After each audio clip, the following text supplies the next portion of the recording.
સુરતના હજીરા રોડ ઉપર ટ્રકની સીડી પર દોરી બાંધીને ડ્રાઈવરે ગળે ફાંસો ખાઈ લેતા ચકચાર મચી જવા પામી છે, જેમાં ડ્રાઈવર મુંબઈથી ટ્રક લઈને ગતરોજ સુરત હજીરા રોડ ઉપર આવ્યો હતો, ત્યારે ટ્રકને રસ્તામાં ઊભી કરીને ટ્રક ઉપર ચડવાની સીડી સાથે દોરી બાંધીને ફાંસો ખાઈ આપઘાત કરી લીધો હતો। સુરતના સિવિલ હોસ્પિટલ પાસેથી મળતી માહિતી મુજબ ઉત્તર પ્રદેશના વતની 42 વર્ષીય Dharmadev Ramnath Yadav Surabhi transport private limited કંપનીમાં ટ્રક ડ્રાઈવર તરીકે નોકરી કરીને ટ્રકના કેબિનમાં રહેતા હતા। ધર્મદેવના 2 સંતાન સહિતનો પરિવાર વતનમાં રહે છે। ધર્મદેવ સુરતમાં એકલો જ રહેતો હતો।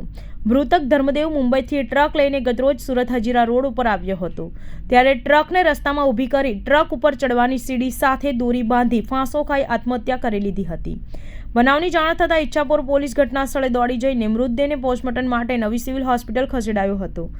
પોલીસના જણાવ્યા પ્રમાણે મૃતક ધર્મદેવ છેલ્લે તેની પત્ની સાથે ફોન ઉપર વાત કર્યા બાદ આત્મહત્યા કરી લીધી હતી। હાલ ઘરકંકાસમાં ધર્મદેવે આ પગલું ભર્યું હોવાની સંભાવના વ્યક્ત કરવામાં આવી રહી છે।